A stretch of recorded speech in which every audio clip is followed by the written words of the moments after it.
Guys, my name is Simranjit Singh, and in this lecture we will learn understanding object oriented programming, or sometime as a short form we say OOPS, right? Object oriented programming language is a very popular methodology used by modern languages these days, except C. Rest all modern languages support object orientation programming. So in this lecture we will understand what object oriented programming is from a theoretical point of view, and then in subsequent videos we will definitely see the practical part as well.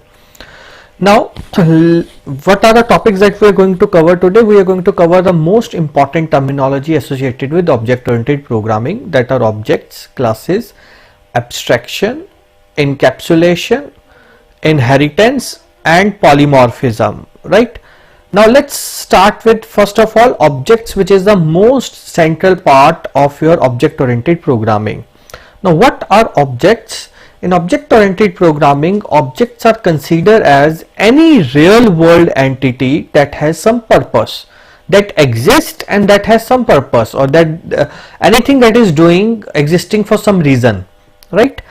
Every object can be identified by three characteristics. One is its state, that means every object will have a state, that is their properties. Every object has some purpose, as we said, that means they will be doing certain tasks, and we can name it as a behavior. And every object will also have a unique identity. Now let's understand it from a example, right? A very simple example. So let's suppose I have taken a name, my name only, that is a Simran. So I am Simran as an object. If we'll see, first of all let's take an example, Simran object as a student. So let's say Simran is a student. Now it has certain properties, like it has a roll number, name, course, fees, contact number.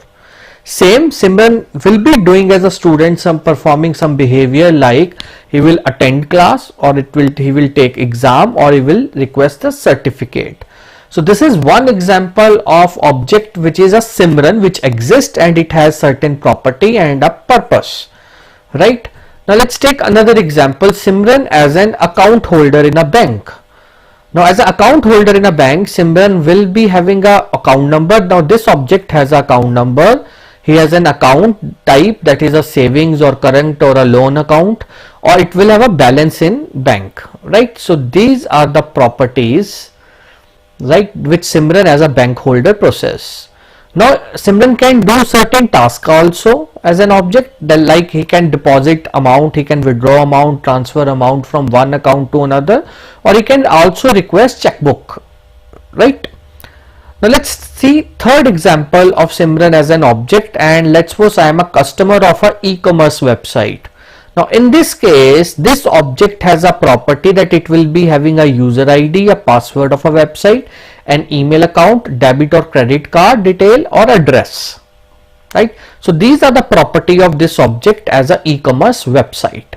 Now Simran as a customer of the website can, as an object as well, can process certain behavior, like he can browse product, he can add products to the cart, or he can place order, track the order, or he can also request for refund request. So these are basically objects, and I hope now it is clear with the object is any real world entity which has some purpose, like we shared in this example of a Simran, that Simran as an object can exist as a student, as an account holder in a bank, or as a customer of a commerce site.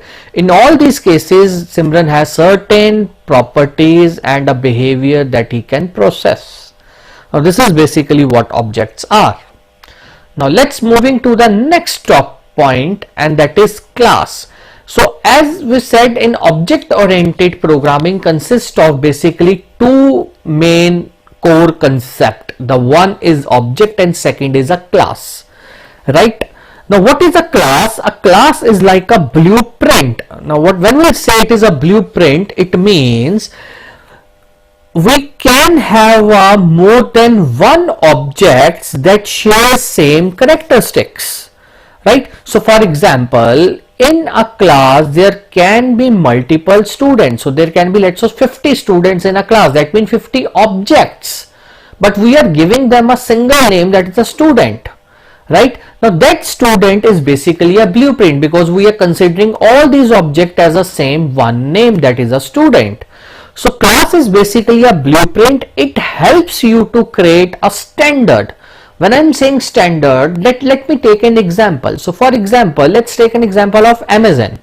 Now Amazon as an e-commerce website has more than 16 crore products, and all these products, if we talk about, then few products are uploaded by supplier or few products are uploaded by Amazon itself. Now when I talk about a product, so a product has a certain properties, like it has an ID, it has a name, price, quantity, description, right?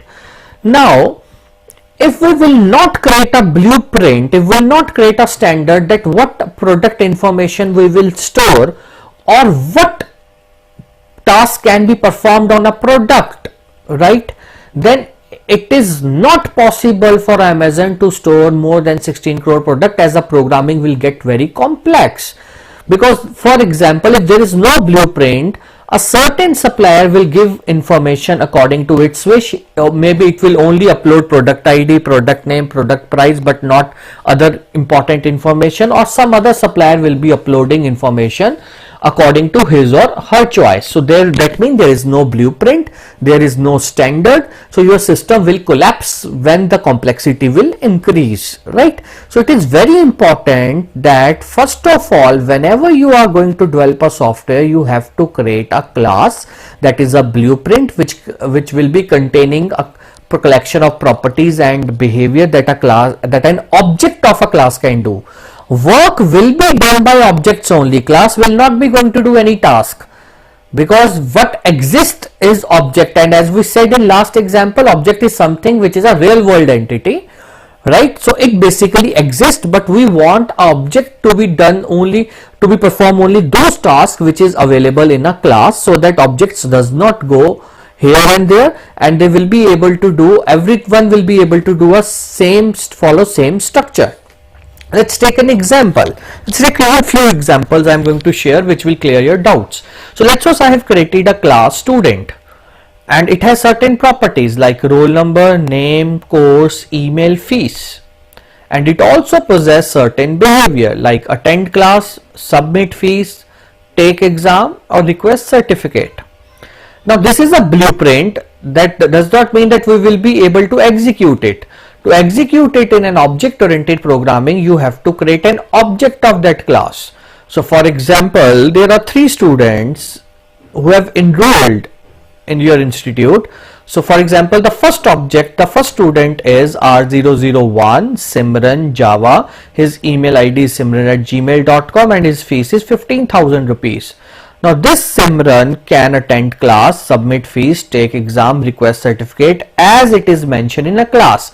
So object can perform only those things which is available in a class, right? So class is a blueprint and object is something that will do the task or a purpose, will perform a purpose, or it's task that is designed by a developer. So let's take an example of second object of student, that is R002 G1 Python, and then again email ID. Let's suppose G1 only wants to attend a class, he has only attended a class and submit a fees, but he has not taken exam or have not generated request for certificate. So a object can do only those things which is defined in a class, right? It is not compulsory that the object will do all the tasks that is mentioned in a behavior, right? Okay, the same we have taken for third student, right? That let's, in this example we'll see a student Sam who has enrolled for PHP class. He has attended a class, submit a fees, has taken exam, but have not yet applied for the certificate. It's perfectly fine. Let's take another example of account. So let's suppose we have created a one class as an account for all objects. That is, every object has an account number, every object has account type and a balance, and every object can check its balance, every object can deposit amount, withdraw amount, transfer the amount, or request for a checkbook. Now here is an example of an object. So there is a first object, first account holder, his account is A001, he has opened a saving account and his balance is, let's suppose, 1,40,000 rupees. Now this object wants to check his balance, and after that he wants to deposit certain money so he can perform, right? Same, the second object has a current account, he wants to check a balance and he wants to transfer amount, perfectly fine because it is available in this class. Now the third object of account, he is a saving account and 45,000 amount, he wants to check its balance, which is perfectly fine. He wants to deposit amount, he can, but he cannot apply for a loan because it is an object of account class, and in account class there is no feature provided by this class known as apply loan, right? So this is what a class and object relationship is, right? Let's take last example, and this example is of product class. So let's suppose I am creating a website for e-commerce, and where I have designed this product class where I have every product has a unique ID, name, price, quantity and category. And what is a behavior that it can perform at this is to browse, it can add to cart, remove from cart product, place an order or track an order. So let's just object 1, that is a product, that is a P001 Redmi Note 13001 smartphone. In this case we can browse this product, we can add to cart this product, we can place order or we can track order, right? So there is certain changes which we have done in this example which is slightly wrong, you can say logical.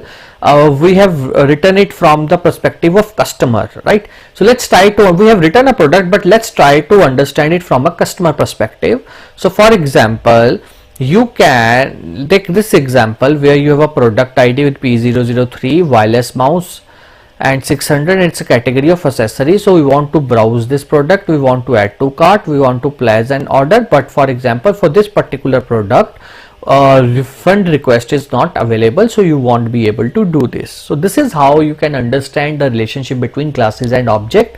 And I once again repeat that class is a blueprint where everything will be mentioned which can be processed by object or assessed by object, right?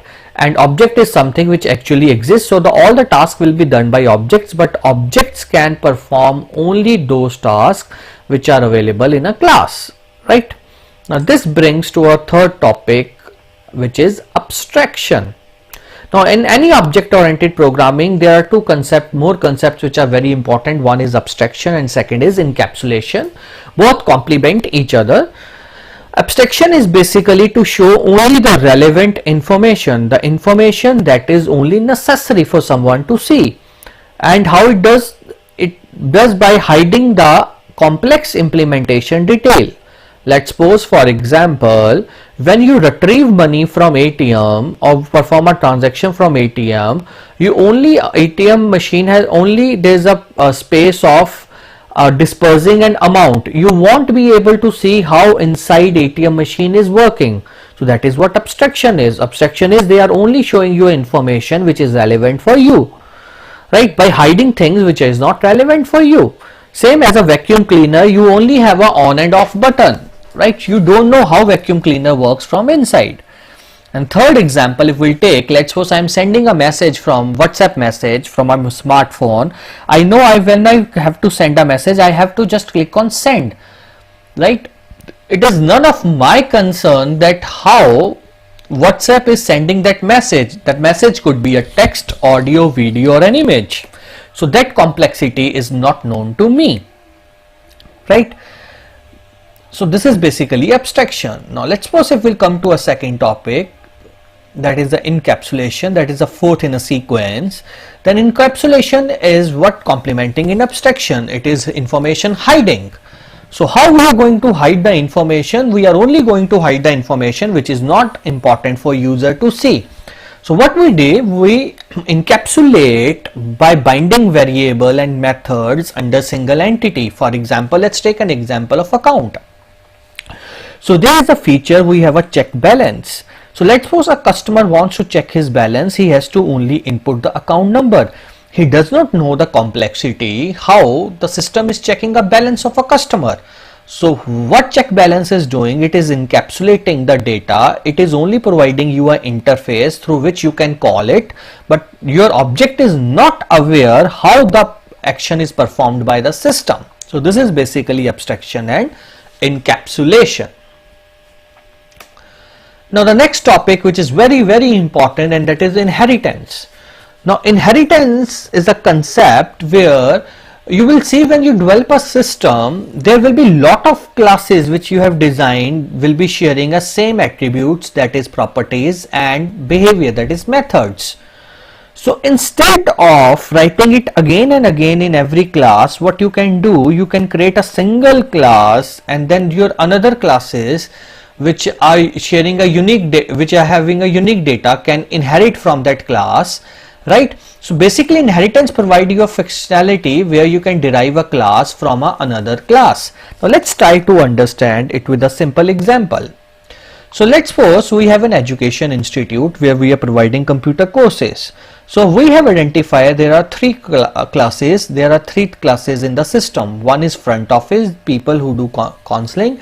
One is faculty, and third is back office. Now if we go to front office, we will see every front office employee has an employee code, name, address, contact number, year of experience, number of inquiries he is handling, and number of admission registered, right? And the behavior is we are going to store information of our employee, we are going to display information when required, and the front office employee will be doing the counseling, which is a unique task. Now same we have a faculty class, so every faculty has an employee code, employee name, address, contact number, year of experience, number of student he is handling, and number of batches he is handling. For every faculty there is info will be stored, their info will be displayed, and the faculty will take batches. In same cases a back office, you will see back office in account department, again every employee has an employee code, name, address, contact number, year of experience, fees collected, fees pending, and for every employee will have a information which we will store, we will display the information, and then every back office employee will be performing his action of maintaining account. Now if you look at the structure of these three classes, you will find there is lot of variables and functions, that is lot of properties and behavior is same. Like for example, e-code, e-name, address, contact number, and year of experience is same in all front office, faculty, and back office. Same in as far as behavior is concerned, info and display is same in all these three classes. So now instead of writing it again and again in these three classes, we can perform an inheritance where we can use a concept of generalization. Now what is generalization? Generalization is creating a single class which is a common class, right, and putting all the common state and behavior in one class. Like see, I have taken a e-code, e-name, address, contact number, year of experience, info and display is which is same in all three classes, and I have given it a name employee. So this concept is known as generalization. So we are generalizing, that is what we are doing. We are identifying common state and behavior in all classes and putting it in a single class. Now the second task is specialization. Now specialization is creating classes which have unique state and behavior. For example, front office has number of inquiries and number of admissions, and it is doing counseling. Same faculty has number of student and number of batches, and it is taking batches. Same back office has a fees collected, fees pending, and management of account. So these are specialized classes. Now if we see it from an inheritance point of view, so there is a one general class, right, and all other specialized classes are inheriting from this class. That means these three classes now does not need to write again and again or implement these functionality in its own class. They can simply work on their own unique state and behaviors and implementing the other things from its parent class. So the generalized class can be named as parent class, base class, or super class. And the specialization class process, you can give these classes name child class, derived class, or subclass. So this is inheritance, and I hope basic concept of inheritance is now cleared in your mind. Now the last concept is polymorphism. So polymorphism means one object and many forms, or you can say one object doing same task in different ways. So for example, you have to draw a shape. Now that shape is a one task, but it can be done in a different way. So you might have to draw a circle or a line or a rectangle, right? So this is basically what a polymorphism concept. However, polymorphism is a very detailed concept, and you in subsequent videos will see I will be taking examples, practical examples in a Python language for all the concept that we have discussed in this video. I hope you now have a general idea of what object orientation is, right? And thank you for watching this video.